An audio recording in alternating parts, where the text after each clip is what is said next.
Selamat malam Pastor, selamat malam Bapak Ibu. Maaf kita terlambat 5 menit karena kesalahan teknis.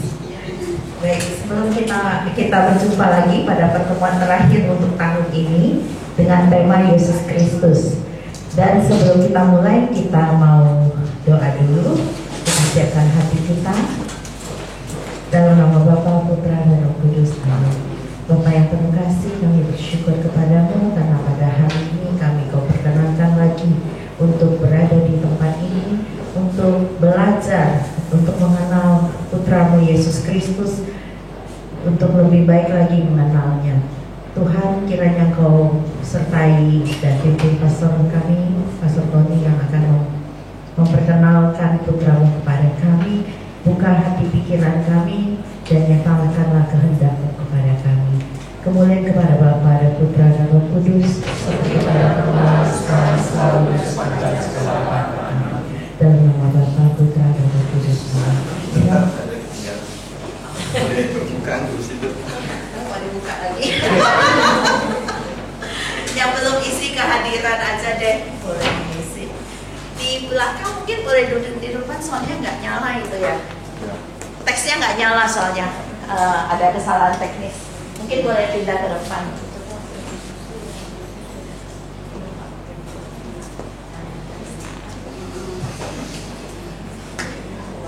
Saya yang hujan-hujan pun masih datang ya. Oh, udah stop ya. Kamu mau jawab?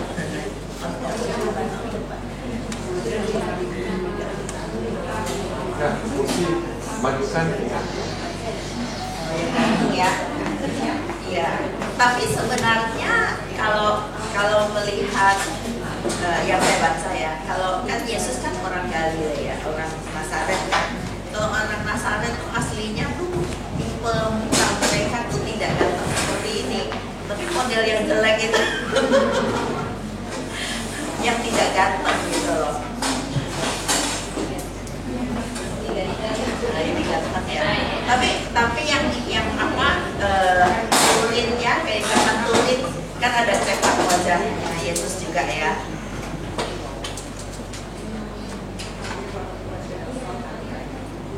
Ya, yang kurang lebih seperti itu. Jadi mungkin ada beberapa teori mungkin Pastor lebih tahu ya.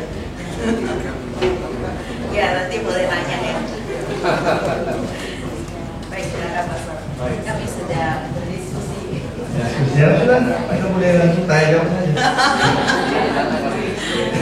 Sebenarnya yang saya mau katakan ini kalian tahu semuanya karena ada di kitab suci. Jadi tidak ada yang baru, hanya mungkin kita diberikan baru. Jadi Yesus Kristus, gelar yang sering kita pakai, Mesias, anak Allah, arti Mesias yang kita lihat.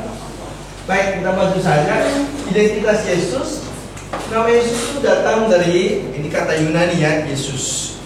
Yesus tulisannya, itu di bahasa Indonesia kan jadi Yesus. Itu bentuk dari kata Ibrani Yeshua atau Yehoshua, atau orang sebut Yosua.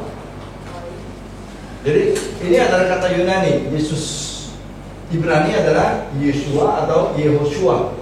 Artinya apa? Allah menyelamatkan. Yosua, kita sebut dalam bahasa biasa Yosua. Yehoshua itu artinya Allah menyelamatkan. Nah, ini sementara kata Kristus itu bukan nama sebenarnya, itu gelar yang ditempelkan pada Yesus. Nama Yesus adalah Yesus sendiri. Kristus adalah gelar yang diterapkan, dipakaikan pada Yesus. Jadi misalnya kita sebut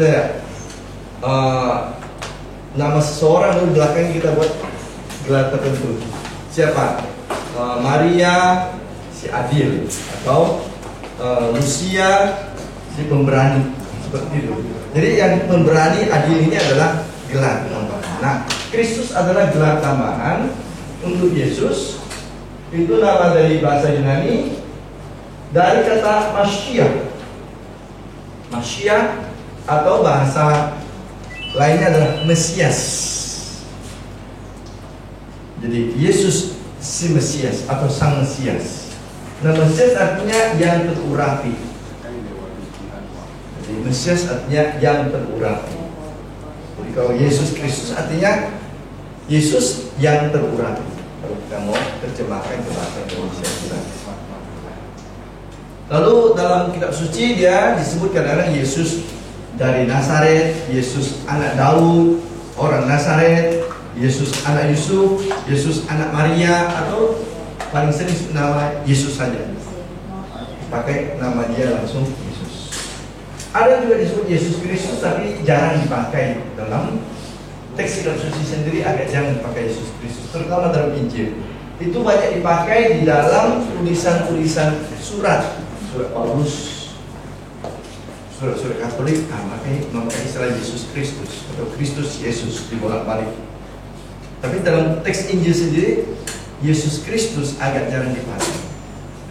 Jadi gelar itu diterapkan pada Yesus belakangan setelah Yesus naik ke surga dan Pentakosta. Nah, Yesus sendiri adalah nama yang diberikan oleh malaikat Allah kepada Maria dan kepada Yusuf. Jadi bukan dari orang tuanya sendiri. Kita sudah belajar dari minggu lalu bahwa Yusuf pun tidak punya hak tanda petik untuk memberi nama anaknya. Walaupun orang tua sebenarnya punya hak pertama, langsung diambil oleh Allah. Karena misi Yesus adalah Allah memang turun untuk menyelamatkan manusia. Nah, itu jadi Allah langsung memberi nama melalui malaikat Gabriel. Kita tahu bahwa orang tuanya adalah Yusuf dan Maria. Lahir di Bethlehem dan dibesarkan di Nazaret. Pekerjaannya tukang kayu. Tukang kayu. Anak tukang kayu, pekerjaannya tukang kayu. Nanti setelah itu jadi rabi, tapi awalnya adalah tukang kayu. Ini teknologi AI. Jadi mulus mukanya. Ini pakai teknologi AI sekarang di komputer. Kalau kita cek, sudah sulit mencari yang asli-asli wajah kita lagi. Semua di AI kan. Jadi wajah saya berkur-kur, kalau dimasuk di komputer bisa mulus. Sama juga yang sudah 50 tahun ke atas ini bisa mulus nih wajah kita. Dengan komputer itu apa-apa bisa. Nah, sejarah Yesus, kita tahu bahwa kitab suci itu tidak memusatkan perhatian khusus menceritakan sejarah Yesus seperti kita. Alamatnya di mana, SD-nya di mana, pendidikannya bagaimana, SMP, SMA. Untuk kitab suci tidak bercerita banyak tentang itu. Kenapa? Karena kitab suci, terutama Injil, lebih memusatkan perhatian kepada siapa Yesus menurut pemahaman iman dari penginjil. Jadi cara dia melukiskan Yesus itu adalah sesuai dengan pengalaman imannya. Matius bagaimana dia mengalami Yesus, memahami Yesus. Markus, Lukas, Yohanes, bagaimana orang-orang sekitarnya iman mereka tentang Yesus. Itulah gambaran yang mereka lukiskan. Karena itu jangan heran, karena pemahaman dan gambaran iman mereka tidak selalu persis detailnya, maka cerita tentang Yesus tidak selalu persis sama di antara Injil yang satu dengan Injil yang lain. Cara saya melihat, misalnya Pak Tadius bicara dalam rapat bisa beda dengan Ibu Lili atau Pak Dedi atau yang lain-lainnya. Orang yang sama bicara, tapi kalau saya melihat bisa berbeda dengan orang lain cara melihat, memahami. Itu yang terjadi dengan cerita Injil kita. Walaupun mirip-mirip, tapi ada juga beda-bedanya. Nanti sebenarnya ada satu. Dulu waktu kalau ikut kursus dasar, pernah saya bicara satu sesi tentang Injil sinoptik. Itu menggambarkan bagaimana perbedaan dari ketiga Injil Matius, Markus, Lukas tentang siapa Yesus, gambaran mereka tentang Yesus. Baik. Jadi ini kalau kita mau baca dari kitab suci sendiri, tidak banyak data tentang apa yang dibuat oleh Yesus, terutama di usia 12 sampai dengan 30 tahun ini. Karena bukan di situ pusat perhatian dari para penginjil. Mereka mau melihat Yesus yang telah berkarya, Yesus yang telah mewartakan kerajaan Allah, Yesus yang berbuat. Itu yang penting bagi mereka. Jadi sebelumnya, waktu Yesus remaja, apakah dia punya pacar atau tidak, itu bukan urusan mereka dan tidak penting dalam pemahaman, penggambaran iman tentang siapa Yesus. Karena itu, walaupun kisah Yesus tidak lengkap, tetapi apa yang digambarkan oleh para penginjil itu bersifat historis, artinya punya dasar sejarah. Hanya tidak selengkap kisah sejarah kita yang kita harapkan. Baik. Nah, kita tahu bahwa Yesus lahir sebelum kematian Herodes Agung. Herodes meninggal pada tahun 4 sebelum Masehi. Minus 4 sebelum Masehi. Kenapa bisa minus 4? Karena ada salah perhitungan dulu tentang tahun pendirian kota Roma. Salah ukur, kira-kira ada 4 tahun jarak perbedaannya. Maka seharusnya katakanlah Yesus lahir tahun Masehi, tanggal 1 tahun itu satu sebenarnya. Tapi karena salah hitung dari seorang yang diminta oleh Paus menghitung tanggal atau tahun pendirian kota Roma, maka ada pergeseran 4 tahun itu. Itu sebabnya mengapa Herodes meninggal tahun 4 sebelum Masehi. Seharusnya pada waktu Yesus lahir itu dah tahun 1 Masehi. Tapi perhitungan yang salah membuat Yesus mundur tahun kelahirannya. Karena dikatakan dalam kitab suci Matius, ketika Herodes mendengar orang-orang Majus datang untuk menyembah Yesus, apa yang dibuat oleh Herodes? Nanti Natal kita akan dengar lagi kisah itu. Herodes ketika melihat orang Majus pergi meninggalkan dia, tidak memberitahu Yesus di mana lahirnya, apa yang dibuat Herodes? Dia memerintahkan membunuh bayi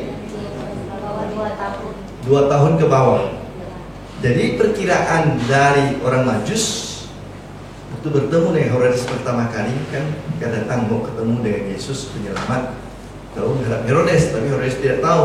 Lalu perkiraan rupanya pembicaraan di antara orang Majus dan Herodes, usia Yesus antara 0 sampai, karena mereka datang mengikuti bintang. Jadi tidak langsung malam pertama bintang ada, besoknya sudah sampai di Israel, kan? Dan mereka berjalan cukup lama, berbulan-bulan mencari Yesus. Jadi karena itu mereka perkirakan ketika mereka sampai, usia Yesus antara 0 sampai dengan 2 tahun. Nah, kalau Herodes Agung meninggal tahun 4 sebelum Masehi, maka kemungkinan Yesus lahir tahun 6 sampai dengan 4 sebelum Masehi. Itu mengapa kita sampai kepada usia antara 4 sampai 6 sebelum Masehi. Karena Herodes Agung meninggal pada pada tahun 4 sebelum Masehi. Dan Yesus diperkirakan usianya antara 0 sampai dengan 2 tahun. Jadi Yesus mungkin lahir antara tahun 6 atau tahun 4 sebelum Masehi. Yang agak sedikit memang ironis ya, tahun Masehi artinya tahun kelahiran Yesus, tapi Yesus lahir sebelum Yesus lahir. Ya, itu sekali lagi kesalahan perhitungan dari gereja. Paus siapa dulu? Paus atau siapa meminta satu orang menghitung tahun kelahiran pendirian kota Roma, itu pusatnya mulai dari situ salah hitung. Banyak segala tahun jadi salah hitung. Baik, lalu dikatakan dia dibaptis oleh Yohanes Baptis tahun ke-15 pemerintahan Kaisar Tiberius. Usia kira-kira 30 tahun. Jadi usia kira-kira 30 tahun. Kira-kira persis 30 atau tidak kita kurang tahu. Jadi kitab suci mengatakan ia berusia sekitar 30 tahun. Jadi kita baca kitab suci sekitar 30 tahun. Nah, Yesus bekerja selama berapa tahun? 3 tahun. Mengapa kita tahu 3 tahun? Karena dalam Injil Yohanes dikatakan Yesus pergi berziarah ke Yerusalem, menjalani 3 kali Paskah. 1 tahun hanya 1 kali Paskah, kan? Tidak 2 kali. Jadi kalau 3 kali Paskah berarti 3 tahun. Pada Paskah yang ketiga lah Yesus mati, nanti ditangkap. Jadi karena itu kalau Yesus berusia kira-kira 30 tahun dia mulai berkarya, maka Yesus meninggal pada usia kira-kira 33 tahun. Dari situ datang perhitungan 33 tahun. Nah, ada orang menganggap bahwa Yesus itu disalibkan pada hari Jumat itu benar, karena itu jelas sebelum hari Sabat tersebut. Tanggal 15 bulan Nisan, ini bulan perhitungan kalender Ibrani, ada bulan Nisan namanya. Jadi tanggal 15 itulah pas menjelang Sabat. Lalu dikatakan tahun 33. Nah ini kenapa 33 muncul ini? Tadi mereka berpikir tahun Yesus lahir adalah tahun pertama Masehi. Tapi lupa bahwa ada salah perhitungan, harus mundur 4 sampai dengan 6 tahun. Jadi 33 itu bisa kita tinggalkan. Maka kemungkinan Yesus lahir meninggal tahun 27 atau 29 Masehi. Bergantung pada tahun mana dia lahir. Tahun 6 sebelum Masehi atau tahun 5 atau tahun 4. Jadi ada kemungkinan di antara 3 angka ini. 6, 5, 4. Jadi karena itu juga kalau kita hitung 33 berarti 27, 28 atau 29 Masehi. Ini cara kita menghitung tahun, kemungkinan tahun Yesus disalibkan. Tapi hari Jumat sudah jelas, bulannya jelas dan tanggalnya jelas. Tahunnya saja. Ini diambil dari tahun tradisional, dianggap bahwa Yesus lahir tahun 1 Masehi. Ternyata salah hitung, maka dianggap harus mundur di sekitar 4 sampai 6 tahun. 4 sampai 6 tahun. Nah, setelah disalibkan di Golgota, dia dimakamkan, dikubur kosong, jelas, sebelum jam 6 sore. Karena jam 6 sore mulai hari Sabat. Dan hari Minggunya, ya hari setelah hari Sabat, hari pertama dalam pekan, orang Yahudi itu berbicara pekan itu mulai hari Minggu sampai dengan Sabtu. Maka hari pertama Minggu itu. Hari pertama Ehad, bahasa Ibrani Ehad, bahasa Arab Ahad. Pertama adalah Ehad. Jadi yang heran mengapa bahasa Arab pakai Ahad untuk hari Minggu. Itu hari pertama. Dan orang-orang Arab, orang-orang Islam kan lagi suka pakai kata Ahad, bukan Minggu. Karena Minggu ada hubungan dengan kata Domingos, bahasa Portugis, artinya Tuhan. Dominus, itu domino. Jadi ini hari pertama, hari Minggu, Ehad, hari pertama. Dan dikatakan pada hari pertama itu, hari Minggu, Yesus bangkit dan para muridnya dan wanita-wanita melihat Yesus pada hari Minggu tersebut. Nah, itu cerita yang kita sudah tahu semua. Nah, sekarang apakah kita bisa menyusun suatu cerita lengkap tentang Yesus? Karena ada perbedaan antara Matius, Markus, Lukas, dan Yohanes. Kalau mau membuat suatu cerita yang menggabungkan semua itu, tidak mungkin. Kenapa? Setiap penginjil tadi saya katakan menggambarkan Yesus dengan cara pandang masing-masing, dengan tujuan dan teologi masing-masing. Jadi tidak ada mungkin harmonisasi dari 4 Injil yang sempurna.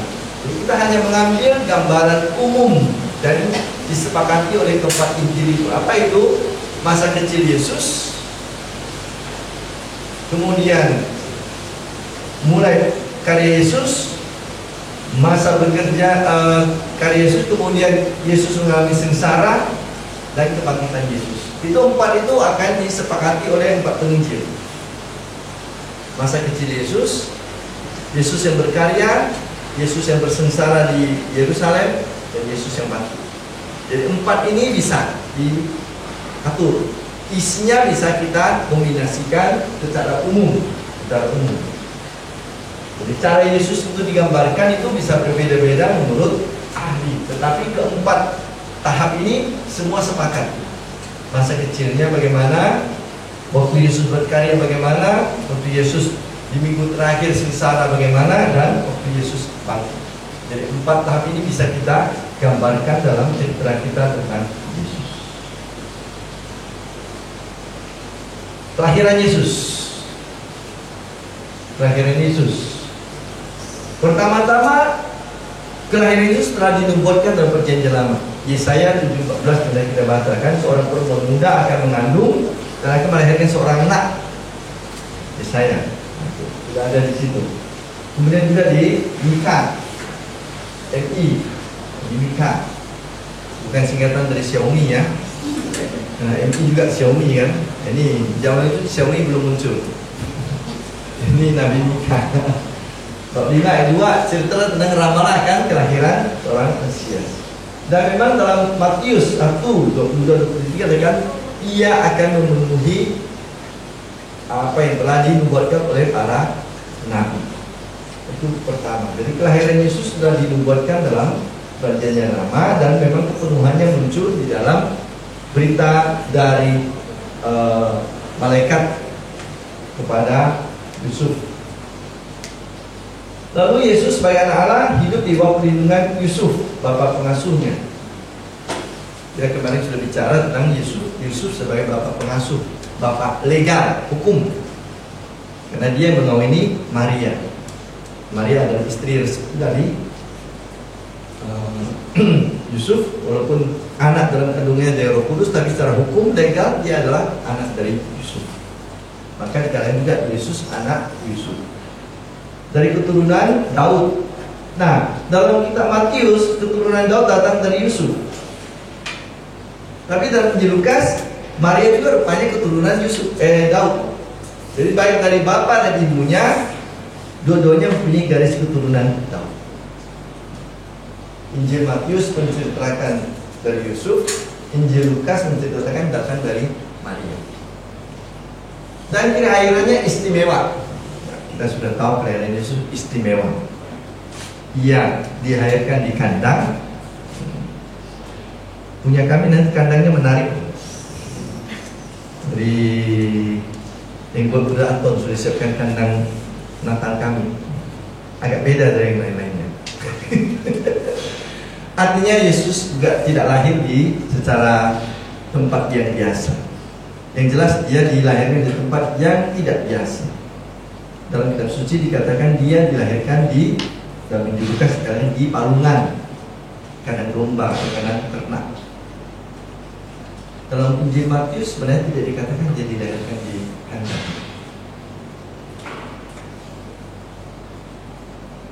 Dan Injil Matius Yesus dikatakan di mana? Oleh Matius. Ada sedikit cara berbeda Matius melihat dengan Lukas. Yang kita selama ini buat kandang Natal itu dari Injil Lukas. Dan Injil Lukas. Matius tidak menyebut kandang, Matius menyebut rumah. Ya, coba perhatikan orang Majus itu masuk dan mendapatkan Yesus di rumah. Rumah.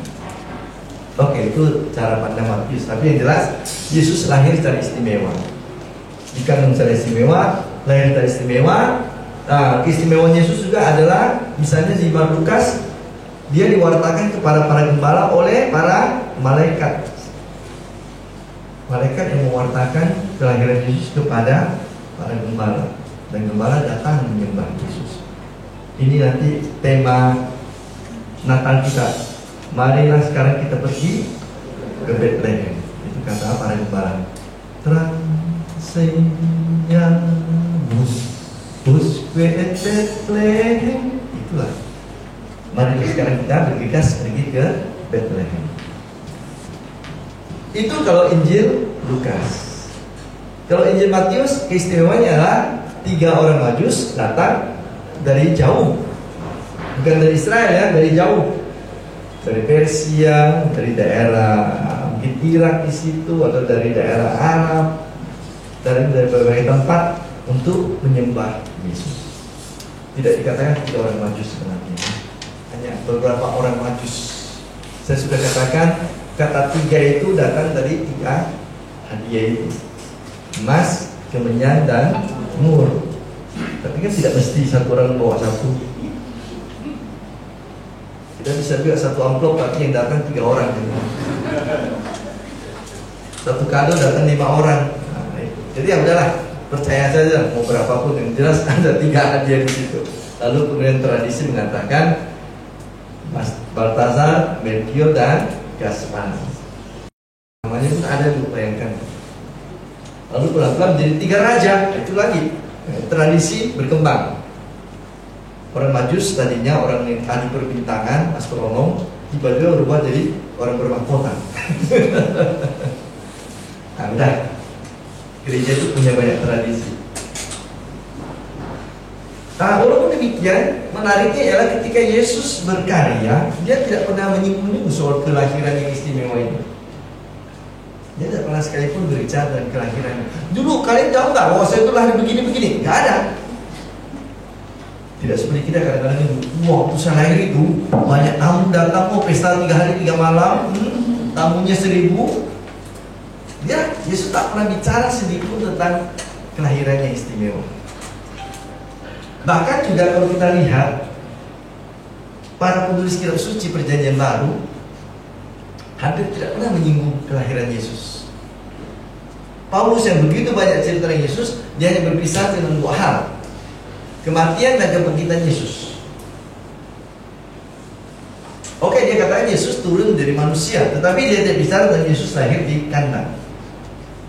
Jadi memang menarik juga bahwa ada hal-hal istimewa, tetapi tidak selalu itu diacu, tidak selalu menjadi pokok pembicaraan setelah Yesus dewasa. Baik. Waktu kecil sampai remaja bagaimana? Ya, kita tidak punya banyak catatan kecuali dalam Injil Lukas. Yesus yang berusia 12 tahun dikatakan ya, agak nakal. Kemudian dia tidak ikut orang tuanya pulang, tinggal di Yerusalem, rupanya ditemukan di Bait Allah, sedang berbicara dengan para ahli kitab di sana, berdiskusi tanya jawab.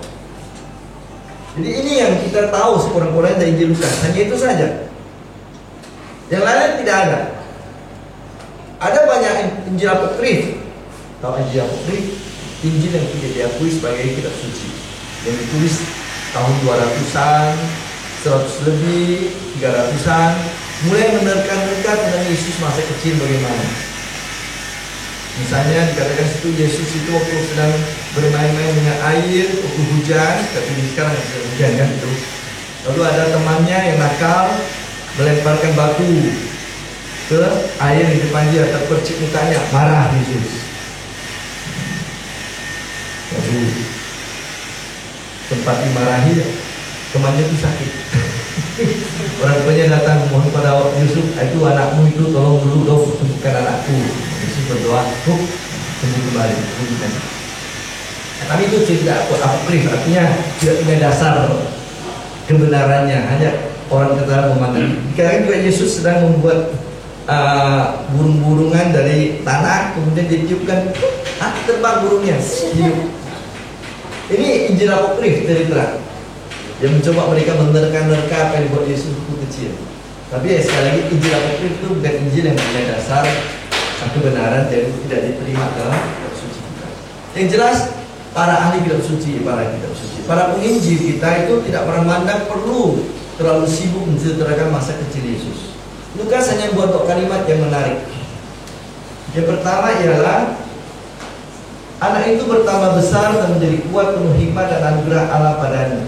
Itu Lukas 2:39-40. Ini penutup waktu Yesus dipersembahkan di Bait Allah oleh Yosef dan Maria, lalu kemudian diterima oleh Simeon dan Hana kan, dengan ramalan-ramalan mereka. Lalu Yesus pulang, dikatakan oleh Lukas, anak itu bertambah besar, menjadi kuat, penuh hikmat dan anugerah Allah padanya. Lalu kemudian ini lagi penutup yang lain, Yesus makin dewasa dan bertambah hikmatnya dan makin dikasihi oleh Allah dan manusia. Ini setelah Yesus hilang di Bait Allah. Lalu akhirnya mereka pulang dengan orang tuanya, kembali ke Nazaret, dan itu kalimat penutup dari Lukas. Dengan kata lain, Lukas mau mengatakan bahwa Yesus itu berkembang sebagai anak secara normal dalam didikan orang tuanya dan taat dari segi etiket para orang tua dan juga kepada Tuhan. Nah, dikasihi oleh Allah dan manusia. Dia Yesus berkembang dengan baik, tumbuh dengan wajar sebagai orang-orang yang disiapkan untuk tugasnya nanti. Ini masa kecil dan remaja Yesus. Nah sekarang mulai Yesus berkarya dimulai dengan pembaptisannya dan pencobaan yang diterimanya di padang gurun. Jadi ini adalah inaugurasi, inaugurasi pembukaan dari suatu peristiwa. Misalnya Paus ketika dia dilatih jadi Paus, itu namanya misa inaugurasi, misa permulaan. Paus tidak ditabiskan ya, pentabisan terakhir uskup selesai, tidak lagi. Paus hanya dilantik sebagai uskup Roma. Jadi itu permulaan yang menentukan perjalanan hidup selanjutnya. Jadi itulah dimulai dengan pembaptisan dan kemudian Yesus dicobai. Pembaptisan sebenarnya tidak harus menurut Yohanes Pembaptis. Kenapa? Kamu kan anak Allah dan saya manusia lemah, masa membaptis kamu? Lalu Yesus mengatakan, mari kita melakukannya untuk menggenapi kehendak Allah. Itu berarti Yesus datang untuk melaksanakan misi Allah, bukan misi dia sendiri. Aku datang bukan mengerjakan pekerjaanku, tapi pekerjaan Bapa. Nah, apa misi Yesus nanti kita lihat dalam karya Yesus. Nanti kita lihat. Jadi Yesus harus mengalami semua pengalaman manusiawi dari sebagai bayi sampai dengan mati nanti. Pengalaman manusiawi termasuk dia dibaptis oleh orang lain juga. Nah, waktu dibaptis itulah Roh Kudus turun. Roh Kudus turun atas diri Yesus. Inilah putraku yang kukasihi. Jadi ini penegasan dari Allah Bapa melalui Roh Kudus bahwa Yesus adalah anak Allah. Maka tadi kita katakan Yesus Kristus anak Allah, Mesias dan anak Allah. Jadi Yesus adalah anak Allah yang datang melaksanakan kehendak Allah Bapanya. Itulah identitas diri Yesus. Lalu untuk menegaskan komitmen Yesus, Yesus berpuasa 40 hari 40 malam dan disitulah dia menghadapi tantangan dari setan. Nah ini membuat kita gambar dengan membandingkan dengan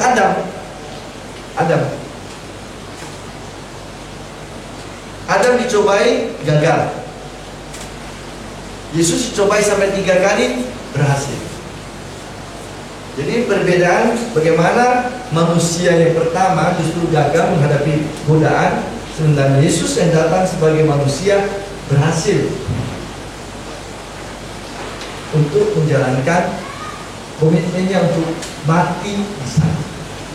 Mulai dari kelahirannya sampai dengan kematiannya adalah pengalaman dari ketaatannya kepada Bapa, ketaatannya kepada misinya dengan menyerahkan nyawanya nanti untuk keselamatan manusia. Nah, sekarang bagaimana karya Yesus? Ada 2 daerah sebenarnya, daerah Yesus, daerah Yudea dan daerah Galilea. Di mana Yesus paling banyak berkarya? Galilea. Yudea itu lebih banyak di bagian awal menurut Injil Yohanes dan bagian akhir. Dalam Injil Sinoptik, Matius, Lukas, Yudea hanya di akhir karya Yesus. Kalau dalam Injil Yohanes, Yesus pernah berkarya di Yudea di awal dulu, lalu kemudian di akhir lagi. Jadi ada 2 daerah tempat Yesus berkarya, yakni Galilea dan Yudea. Nah, puncaknya adalah kematian dan kebangkitan Yesus di Yerusalem. Itu jelas. Yesus mengajar dalam 2 bentuk. Yesus berkarya dalam 2 bentuk, yakni mengajar dalam bentuk perumpamaan dan berkarya dalam bentuk mukjizat. Ini cara Yesus berkarya, mengajar dalam bentuk perumpamaan dan berkarya dalam bentuk mukjizat. Sebenarnya kalau ada waktu nanti di tahun depan saya akan bicara tentang perumpamaan Yesus dan mukjizat Yesus. Perumpamaan dan mukjizat Yesus terkait dengan misi Yesus. Apa itu kerajaan Allah? Baik, bentuk perumpamaan Yesus walaupun banyak terkait pada kerajaan Allah, mukjizat Yesus yang banyak itu pun terkait dengan kerajaan Allah. Tapi nantilah tahun depan saya dulu kapan waktunya. untuk bicara. Tapi sekarang kita lihat yang umum-umum dulu, yang umum dulu. Karena ini banyak sekali hal yang menarik yang bisa kita lihat dari perumpamaan Yesus dan kita. Nah, kita lihat karya Yesus di Yudea dulu. Yudea itu daerah Yerusalem dan sekitarnya ya, daerah bawah selatan. Galilea daerah atas. Di tengah-tengahnya Samaria. Yesus hanya berbicara dengan Samaria satu kali waktu bertemu dengan perempuan Samaria di sumur Yakub di Injil Yohanes. Jadi tidak banyak cerita Yesus di Samaria, dia hanya lewat saja. Jadi kita bicara banyak di daerah Yudea dan Galilea, selatan dan utara. Nah, kita ambil dulu bagian Yerusalem dan sekitarnya, Yudea. Karena Yudea itu banyak dilaporkan dalam Injil Yohanes. Di sanalah Yohanes bisa mulai menunjuk Yesus sebagai anak domba Allah. Lihatlah anak domba Allah yang menghapus dosa dunia. Jadi tes liturgi kita ya, yang sebelum komuni itu imam mengangkat tubuh Kristus. Lihatlah anak domba Allah, biarlah dia menghapus dosa dunia. Diambil dari justru teks Yohanes. Ketika Yesus menunjuk Yesus yang lewat di sana, lihatlah anak domba Allah yang menghapus dosa dunia. Setelah itu murid Yohanes sebagian pindah mengikuti Yesus. Jadi mulai dengan Yohanes menunjuk Yesus. Yohanes menunjuk Yesus. Dan disitulah nanti muncullah murid-murid pertama Yesus, Andreas, Simon Petrus, Filipus dan Nathanael. Ini dari Injil Yohanes. Saya bicara Injil Yohanes, karena dari Injil Sinoptik beda. Injil Sinoptik bicara tentang murid Yesus di Galilea, Andreas, Petrus, Yakobus dan Yohanes. Di sini agak lain, Andreas, Petrus, Filipus dan Nathanael. Dan ternyata walaupun sebagian mengikuti Yesus, orang-orang Farisi dan orang-orang Saduki, pemimpin Israel menolak Yesus. Kenapa pengen menolak Yesus? Nanti kita lihat waktu karya Yesus berikutnya. Nanti kita kembali ke sana lagi. Nah, kita lihat bahwa Yesus mulai buat mukjizat yang pertama, kemudian Yesus membersihkan bait Allah, mengusir pedagang-pedagang. Ini saya bicara di Injil Yohanes ya, di bagian awal karya Yesus. Dalam Injil Sinoptik justru diletakkan di akhir karya Yesus. Dan mereka meletakkannya tempat yang berbeda, di awal, satu di akhir. Baik. Lalu dalam Injil Yohanes dikatakan dia bertemu dengan Nikodemus, bicara malam-malam. Lalu kemudian sebelum dia kembali ke Galilea, Nazaret, Kapernaum dan seterusnya, dia melewati Samaria dan bertemu dengan perempuan di sumur. Situlah dia diskusi dan dia mentobatkan perempuan tersebut. Dia pancing perempuan tersebut bicara dengan dia. Sebenarnya tidak boleh secara etiket laki-laki dan perempuan, apalagi ini beda suku dan mereka bermusuhan itu bersama. Maka dikatakan perempuan itu, kamu orang Yahudi laki-laki, masa minta pada saya orang perempuan Samaria minta air? Tidak boleh loh, skandal. Apalagi tidak ada orang lain di situ. Para murid pergi ambil makanan apa, Yesus sendirian dengan perempuan. Tapi Yesus memakai semangat itu untuk mentobatkan perempuan tersebut. Dan bertanya perempuan itu. Setelah itu perempuan itu mengajak penduduk kota Samaria datang, dan Yesus tinggal beberapa hari dengan mereka dan Yesus mentobatkan mereka. Jadi dalam cerita Injil, orang Samaria itu tidak selalu jelek. Bahkan mereka justru mengikuti Yesus. Ini dalam Injil Yohanes. Nah, setelah itu kita lihat Yesus yang di Galilea. Yesus di Galilea. Mulai dengan apa? Karyanya menyembuhkan dengan anak perwira Romawi.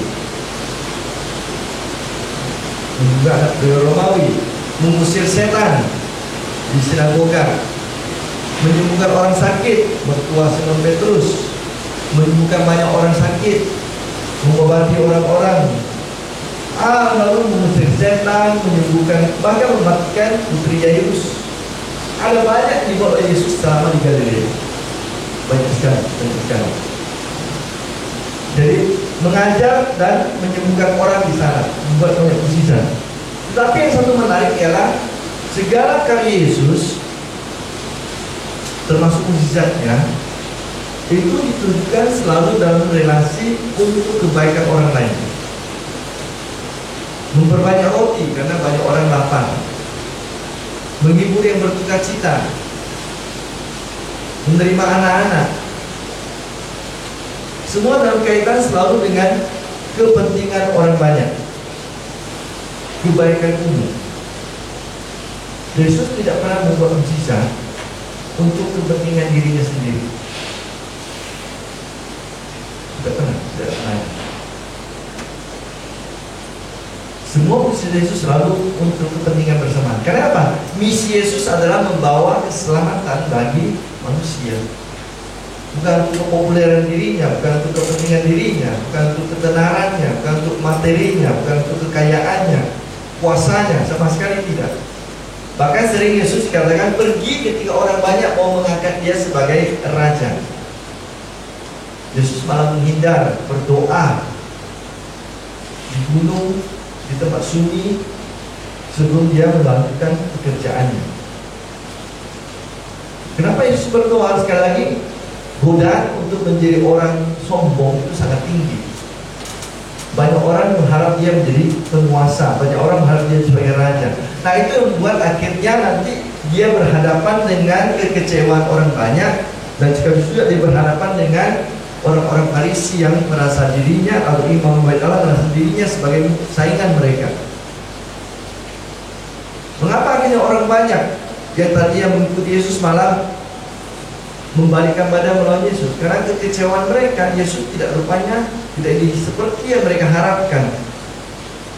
Mereka mengharapkan Yesus menjadi panglima mereka, pemimpin pemberontakan, membebaskan mereka dari penjajahan Romawi. Tapi Yesus malah mengatakan, cintailah musuh-musuhmu, berikan putihmu di kiri, di kanan. Kalau orang membawa kamu 1000 kali 1 kilometer, berjalan dia 2 kilometer. Orang ambil bajumu, berikan juga jubahmu. Tidak ada Mesias seperti itu yang mereka harapkan. Mereka mengharapkan muncul Mesias dari Raja Daud.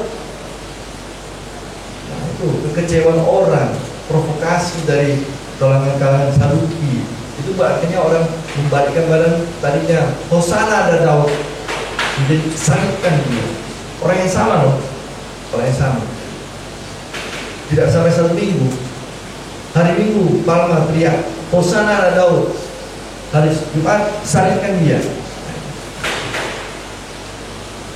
Kenapa? Karena Yesus punya misi yang kita sebut nanti mewujudkan kerajaan Allah,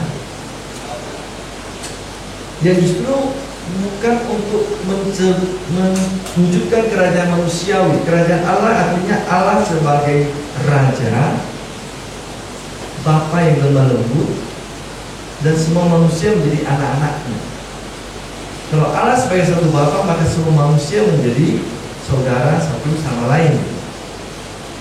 Dan kalau saudara satu sama lain, maka hidup dalam damai persaudaraan, tidak membeda-bedakan orang dari status sosial, suku bangsa, dan segala jenis perbedaan yang kita buat selama ini.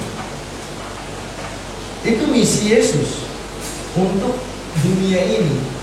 Sementara misi orang banyak, orang-orang Yahudi, adalah kerajaan yang besar, istana, panglima, kedudukan. Makanya juga Yohanes dan Yakobus datang pada Yesus, kalau engkau jadi raja, jadikan kami kiri dan kananmu. Bukan hanya orang banyak yang salah pikir ya. Para murid, 12 murid pun berpikir tentang kerajaan seperti yang kerajaan Inggris, kerajaan Italia, atau apapun yang kita punya bahasa sejarahnya itu. Dan semua itu ternyata salah. Harapan mereka unggul. Karena Yesus datang bukan untuk memiliki, Yesus datang untuk keselamatan lebih besar, bahwa manusia hidup sebagai saudara satu sama lain. Tidak ada batasan orang Yahudi atau bukan Yahudi, kaya atau miskin. Istilahnya bukan laki-laki dan perempuan, kata Paulus. Ketika Yesus ada, tidak laki-laki, tidak perempuan, kaya miskin, merdeka budak, itu semua jadi satu dalam Kristus. Ini sebenarnya misi dari Yesus. Dan karena itu dalam hidup Yesus, ia datang kepada orang-orang semua pihak. Dia pergi kepada orang Farisi, dia pergi kepada orang berdosa, dia pergi kepada orang kaya, dia pergi juga orang miskin. Dia berkhotbah pada siapa orang, tetapi dia secara khusus beri perhatian kepada orang-orang yang dianggap miskin, tersingkir. Kenapa? Kelompok orang ini biasanya dianggap tidak ada. Anak kecil, perempuan berdosa, pungut cukai. Nah, ini membuat orang-orang Farisi dan orang-orang bait Allah merasa, ini pendosa, ini najis. Tidak ada Mesias yang seperti itu dalam bayangan mereka. Mesias harus orang yang agung, yang berwibawa, duduk di tempat tinggi, tangannya dicium-cium, orang datang berlutut. Yesus malah memegang orang kusta dan dirinya, memakai ke orang mati, orang yang tuli pun diludahi, dan bagaimana ceritanya. Pokoknya dia menyentuh semua orang, baik orang bersih maupun orang kotor, tanda petik, menurut pandangan orang-orang Farisi zaman itu. Maka mereka tidak mau menerima Yesus dengan gambaran seperti Mesias seperti ini, tidak mungkin dalam kepala kita. Sementara Yesus datang sebagai orang yang paling rendah untuk semua orang, termasuk yang paling rendah seperti itu. Karena itu dia akhirnya ditolak oleh bangsanya sendiri, ditolak oleh orang-orang yang paling mengikuti dia, karena mereka salah sangka. Mereka tidak mampu mengungkap pesan Yesus, dan para muridnya juga ya tidak mampu menangkap pesan Yesus.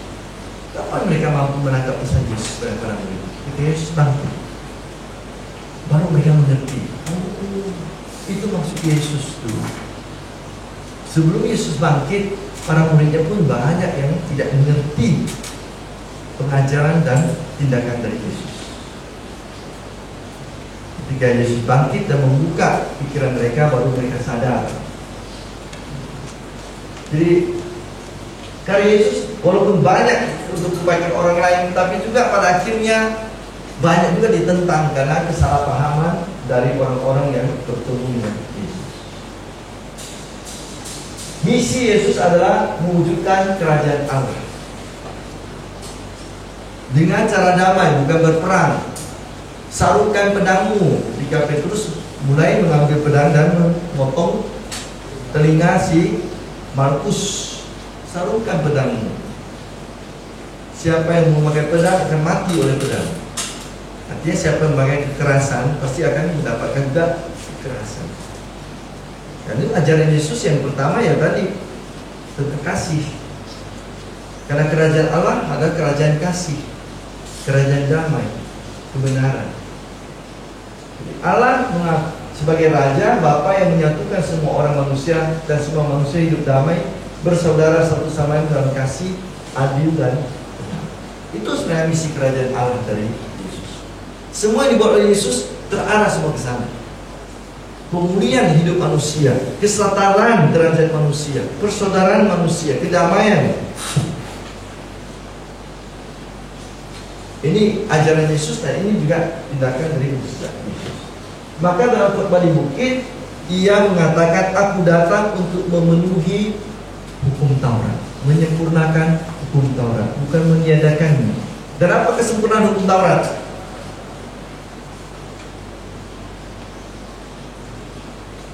Kasih kepada Allah dan kasih kepada manusia. Itu inti hukum Taurat. 615 perintah dan larangan bisa dirumuskan dalam dua perintah itu. Ulangan bab 6 ayat 7, kasih kepada Allah dengan segenap hati, segenap jiwa, segenap tenaga, dan segenap akal budi, dan kasihlah sesama manusia seperti dirimu sendiri. Imamat 19:18. Dua perintah itu mencakup seluruh hukum Taurat. Nah, itu disampaikan waktu khotbah di bukit. Tapi dia sadar bahwa tidak semua orang mengerti dia, tidak semua orang mampu menangkap pesannya, karena memang misi Yesus jauh melampaui akal budi manusia, dan dia harus menerima resiko bahwa ketidaksanggupan orang menerima misi dia, ketidakmauan orang mengikuti dia akan berakibat pada nasibnya yang sengsara. Nah, karena itu dalam perjalanan ke Yerusalem, dia meramalkan sampai 3 kali bahwa dia akan ditangkap, dianiaya, dibunuh, tapi bangkit pada hari ketiga. 3 kali dia sampaikan kepada para murid, dan para murid juga tidak mengerti. Tidak mengerti. Mereka pikir ke Yerusalem mau menjadi raja, wah, mau bentuk panglima para tentara melawan Romawi dan jadi raja baru dan jadi perdana menteri, menteri keuangan, menteri luar negeri, apapun namanya di situ. Jadi ditegur oleh Yesus, enyalah iblis. Jika Petrus mengatakan, kamu tidak boleh, enyah iblis. Kamu memikirkan pikiran manusia, kamu tidak tahu dalam pikiran Allah.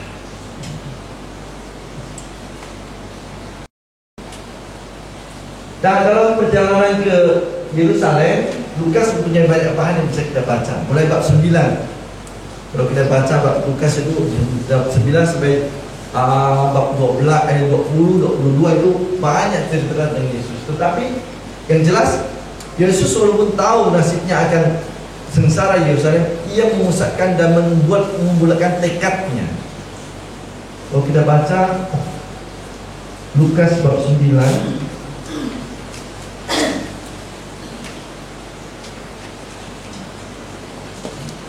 bayangkanlah dia sudah begitu banyak berbuat lalu kemudian masih dituduh sebagai pengikut Beelzebul kan? Nah itu menandakan bahwa banyak orang tidak mengerti sebenarnya misi Yesus. Tidak mengerti misi Yesus. Mereka bermimpi Yesus lebih banyak untuk mencari kedudukan, mencari keuntungan. Dan ketika Yesus terancam bahaya, tidak heran banyak yang lari, termasuk Yudas. Yesus.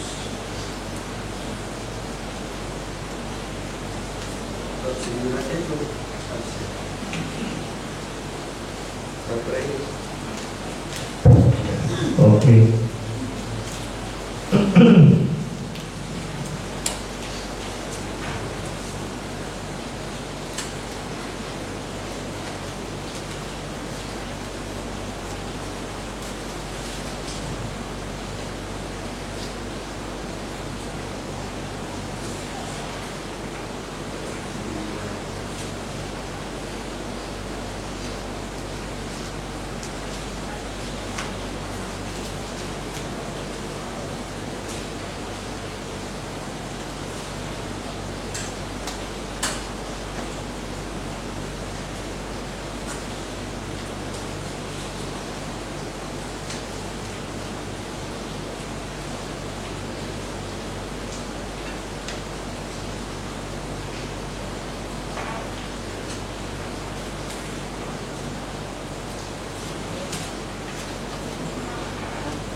Nah ini dia bab 9 ayat 51. Ini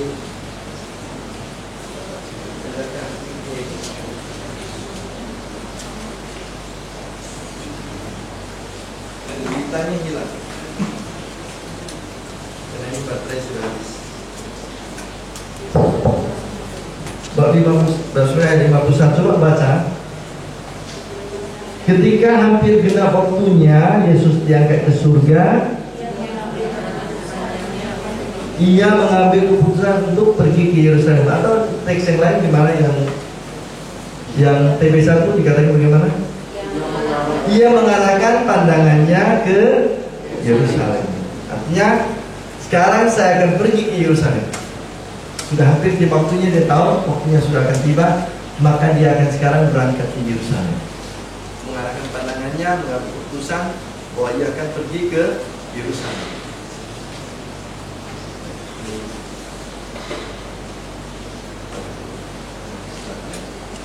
Jadi bagaimana Yesus sungguh-sungguh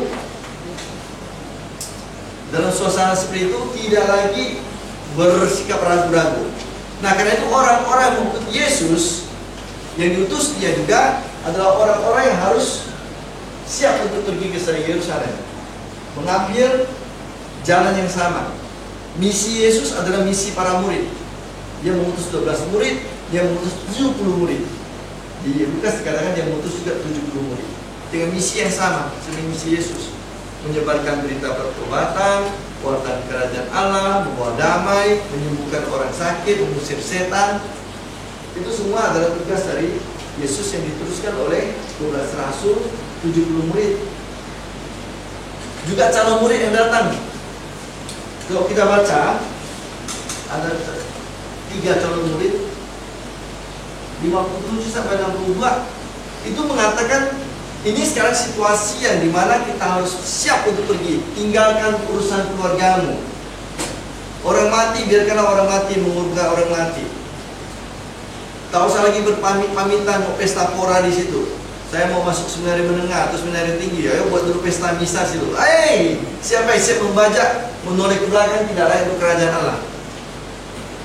Jadi bukan lagi urusan sekarang dengan keluargamu. Anak manusia tidak punya tempat untuk meletakkan kepalanya. Jadi sekarang harus pergi cepat. Tidak lagi sibuk dengan urusan-urusan duniawi manusia. Karena waktu Yesus tidak banyak lagi. Sebentar lagi dia akan mati untuk menebus manusia. Jadi tuntutan Yesus memang begitu tegas, tajam, dan tidak lagi menunda-nunda. Karena Yesus sendiri pun tahu bahwa waktunya berat tinggal singkat. Kerajaan Allah yang akan yang akan diwujudkan adalah kerajaan yang menuntut keputusan komitmen yang tetap, yang tegas, tidak lagi maju mundur, mundar-mandir di belakang. Dan dalam perjalanan itulah dia bertemu dengan Zakheus dan mentobatkan Zakheus, bertemu dengan Bartimeus yang buta, dan Bartimeus yang disembuhkan, kemudian juga mengikuti Yesus ke Yerusalem. Dan inilah cerita tentang Yerusalem. Kita tahu bahwa Yesus disambut dengan meriah, Hosana anak Daud. Dan sebelumnya dia membagikan Lazarus yang menjadi teman dekatnya. Ketika dulu dia berkarya pertama-tama di Yerusalem, dia punya teman dekat Lazarus dengan saudarinya Maria dan Marta, dan dia mendengar bahwa Lazarus mati, maka dia membagikan Lazarus. Tapi apa yang dibuatnya untuk bagian Lazarus menjadi vonis bagi dirinya oleh Kayafas, Imam Agung. Baiklah satu orang mati untuk keselamatan bangsa. Jadi apa yang dibuatnya menghidupkan orang lain justru menjadi vonis kematian untuk dirinya sendiri. Dan musuh-musuhnya kemudian bekerja sama untuk menghukum mati dia. Walaupun dia masuk sebagai raja, tanda petik raja yang lemah lembut, Najarus keledai, tapi kemudian dia juga akan mati oleh kelompok yang sama itu. Orang yang menyambut dia sebagai anak Daud, maka dia juga akan mati oleh kelompok yang sama. Salibkan dia. Jadi musuh-musuh Yesus, kaum Farisi, pemuka Yahudi bersepakat bunuh Yesus. Lalu mereka bekerja sama dengan kaki tangannya Yudas yang mengkhianati Yesus, menangkap Yesus di Taman Getsemani. Setelah Yesus dan para murid mengadakan perjamuan malam terakhir, perjamuan malam Paskah.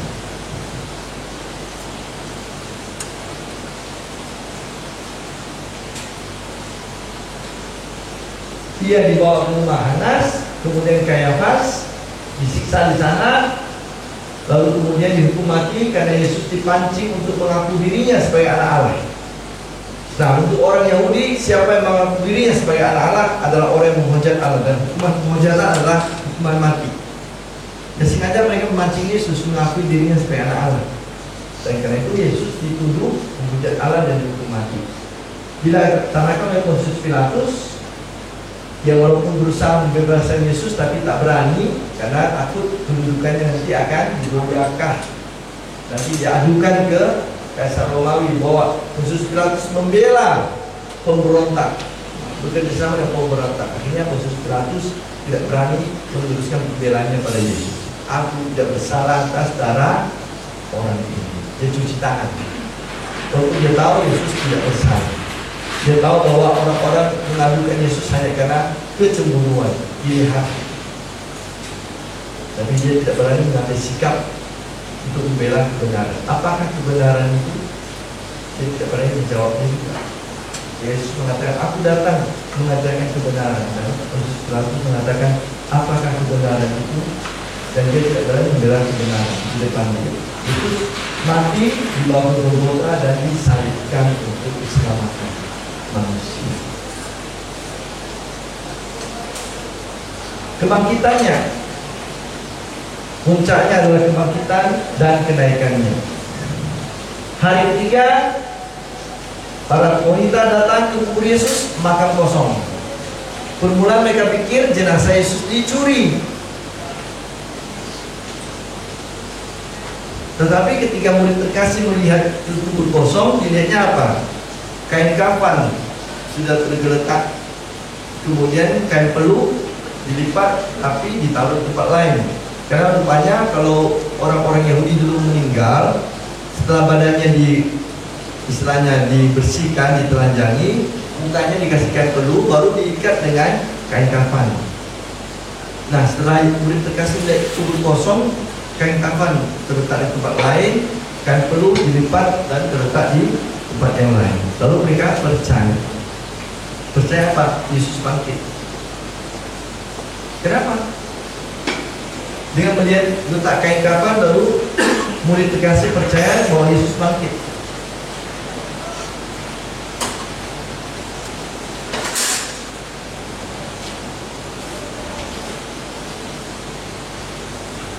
Apa sebabnya?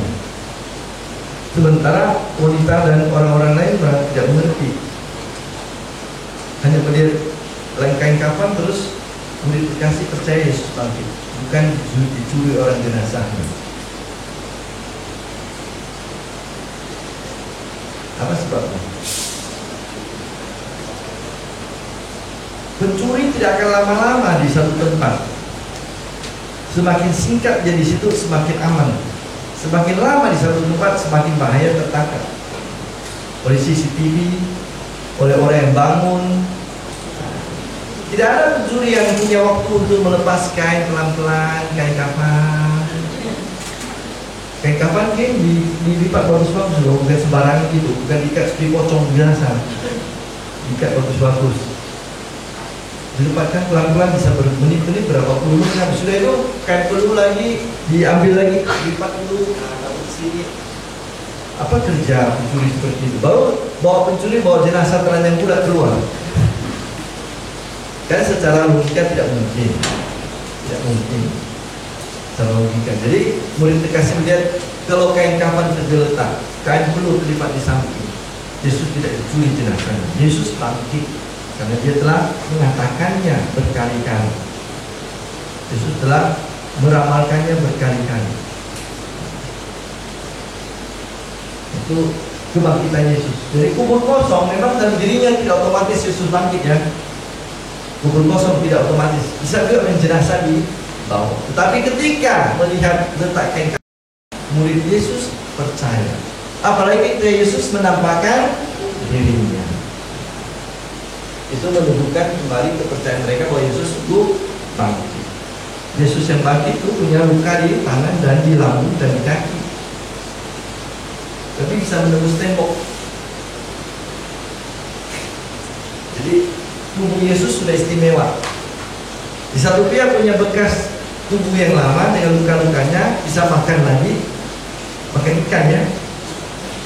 Kan di waktu dia bertemu dengan para murid di ruang tertutup, ada ikan padamu, Yesus makan. Untung tak kelihatan ikannya turun.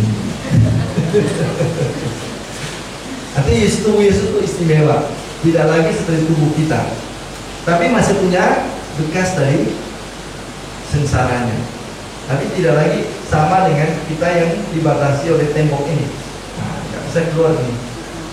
Kalau Yesus sudah keluar, karena pintu tertutup dia masuk. Lalu kemudian ketika dua murid sedang ngomong-ngomong dengan dia, lalu maksudnya sedang makan bersama, Yesus pecah-pecah roti, hilang tiba-tiba. Yesus yang bangkit menjadi Yesus yang punya tubuh yang istimewa, tersambung tapi juga tidak tersambung. Ada kontinuitas, ada juga loncatan. Nah, apa yang terjadi setelah dia beberapa saat bersama dengan para murid? Dia kemudian kembali ke surga, naik kembali. Para rasul berbicara tentang beberapa saat. Injil mengatakan beberapa hari. Kisah para rasul mengatakan 40 hari. Nah, itu ada teologinya masing-masing. Ada teologinya masing-masing. Yang jelas Yesus berangkat meninggalkan para murid setelah ia menyiapkan para muridnya. Baik, nah kita sekarang coba lihat beberapa karena ajaran Yesus begitu banyak. Tapi beberapa yang agak menonjol yang bisa kita lihat. Yang pertama ialah sekali lagi Yesus datang untuk mengajarkan tentang kerajaan Allah. Kerajaan Allah sudah dekat, bertobatlah, percayalah pada Injil. Itu yang paling penting. Tadi apa kerajaan Allah? Allah adalah raja. Allah menjadi bapa bagi semua manusia, dan semua manusia adalah saudara satu sama lain. Ini jadi manusia hidup dalam persaudaraan, damai, adil, tidak pembeda-bedaan lagi. Dan Yesus datang untuk memenuhi semua nubuatan para nabi. Aku datang untuk menggenapi hukum Taurat, menyempurnakan hukum Taurat. Dialah Mesias, anak Allah. Akulah jalan, kebenaran, dan hidup. Akulah kebangkitan dan kehidupan. Ini klaim dari Yesus. Akulah roti hidup, akulah air hidup, akulah terang dunia. Lalu dia mengadakan dengan 8 sabda bahagia. Ia menyempurnakan seluruh perintah Allah dalam perintah kasih kepada Allah dan sesama manusia. Lalu satu lagi perintah yang menarik, perintah emas, Matius 7:12. Apa itu? Coba buka. Matius 7:12 itu perintah emas, golden rule. Dan perjanjian lama dirumuskan secara negatif dalam kitab Tobit. Tapi dalam perjanjian baru dirumuskan secara positif. Konfusius juga merumuskannya secara negatif. Sebelum Yesus lahir, Konfusius juga mengatakan kalimat itu, tapi dalam negatif. Ini secara positif. Apa isinya? 7:12.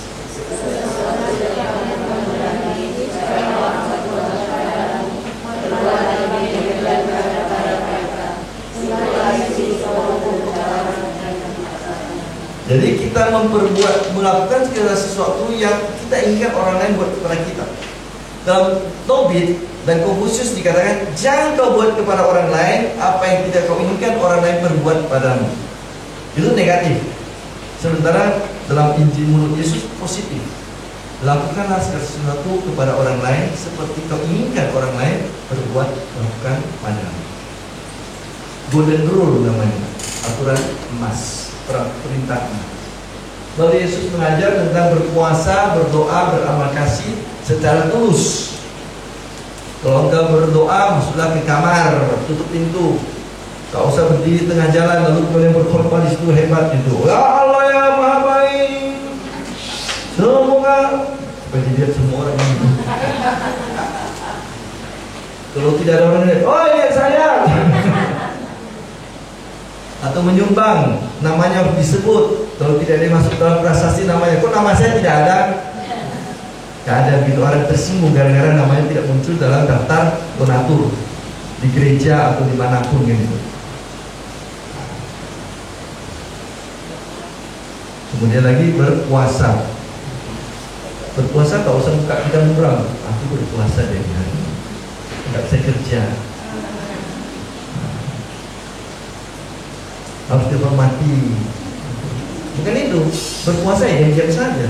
Cuma yang tahu akan berpuasa atau tidak. Tak usah gembor-gembor, tak usah pasang muka muram. Lalu kamu sudah pada upah, bukan Yesus. Sudah selesai. Tulis itu ya, buat sesuatu tak usah diuji orang, tak usah diketahui orang. Dan dengan gembira melakukannya. Lalu pelajaran saling mengampuni. Kalau engkau musuhmu datang kepadamu, berapa kali mengaku dosa, berapa kali diampuni? 7 kali Tuhan, bukan 70, bukan 7 kali, 70 kali 7 kali. Aduh mak, 490 hari, berarti 1 hari loh, 1 hari.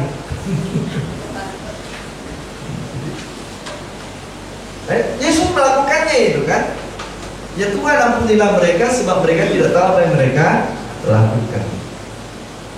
Dia mengampuni para al-bujurni. Dia mengampuni. Dan karena itulah perwira Romawi mengatakan sungguh orang ini adalah anak Allah.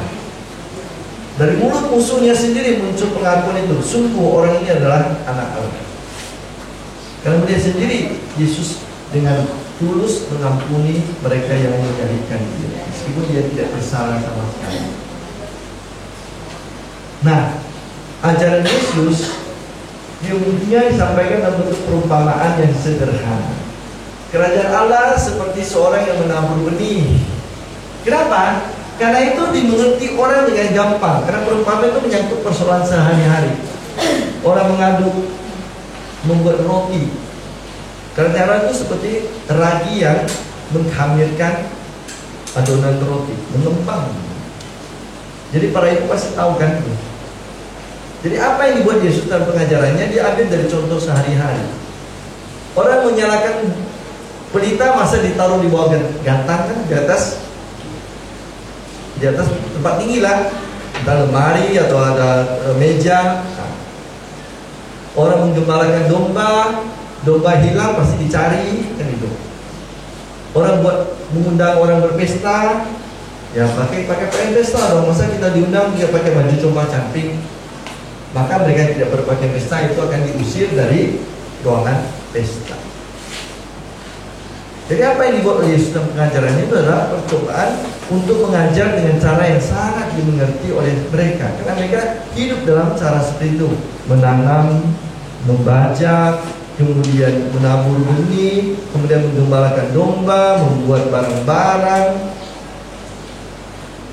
Jadi karena itu Yesus diakui sebagai mengajar sebagai orang yang unik, yang berbeda dengan ahli-ahli Taurat. Dia mengajar dengan bahasa mungkin yang terlalu tinggi, tidak dimengerti orang. Dia pakai bahasa rakyat, contoh-contoh sederhana. Maka Yesus diakui sebagai guru yang mengajar dengan berwibawa, berbeda dengan para ahli kitab lainnya.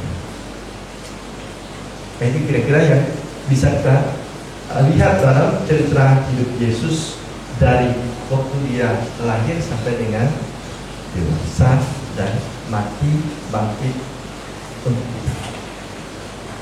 Sekali lagi ini sangat umum, kita sudah tahu semuanya. Hanya saya merumuskannya sedikit dengan kalimat-kalimat yang mungkin agak berbeda. Nanti tahun depan saya akan coba mencari waktu untuk bicara khusus tentang perumpamaan Yesus dan mukjizat Yesus. Sekian, terima kasih.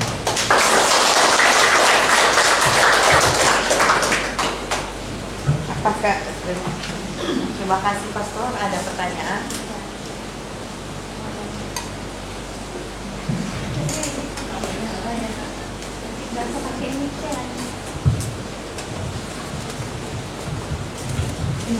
Pastor izin bertanya, kalau untuk kita di Katolik kan memperingati atau merayakan Natal itu setiap tanggal 25 Desember. Terus untuk saudari kita, kalau mereka sudah memasuki bulan Desember, bisa di awal atau tanggal berapa aja mereka langsung memperingati hari raya Natal seperti itu. Karena alasannya, saya pernah bertanya langsung dengan teman saya, dia bilang itu di Alkitab kan tidak tertulis Yesus itu lahirnya tanggal berapa. Jadi kapan saja kita bisa merayakan hari kelahiran Yesus, dan kalau sudah masuk bulan Desember berarti itu sudah Natal seperti itu. Itu tanggapan Pastor bagaimana? Yesus memang tidak disebut tanggal berapa lahir dan boleh kita rayakan ulang tahunnya kapan saja kan gitu ya. Boleh kita rayakan bulan April kan? Kenapa tadi dibuat? Maret juga boleh, Juni juga boleh, Oktober juga boleh. Terus alasannya bahwa Yesus tidak jelas tanggal lahirnya. Ini bukan soal tanggal lahirnya atau tanggal berapa. Kita sekarang bicara tentang dalam liturgi. Kita merayakan Yesus itu merayakan dalam bentuk doa liturgi. Seperti seorang ibu, maka hari ini kawin tidak besok anaknya lahir kan gitu kan. Hari ini kawin masih perlu kerja, dan kalau berhasil tunggu 9 bulan lagi 10 hari kan itu 40 minggu. Itu bahasa biologisnya sekarang, bukan lagi 9 bulan, 40 minggu. Perlu ada persiapan untuk menerima bayi tersebut. Nah, begitu juga kita ketika merayakan Yesus. Kita perlu persiapan batin untuk menyambut kedatangan Yesus.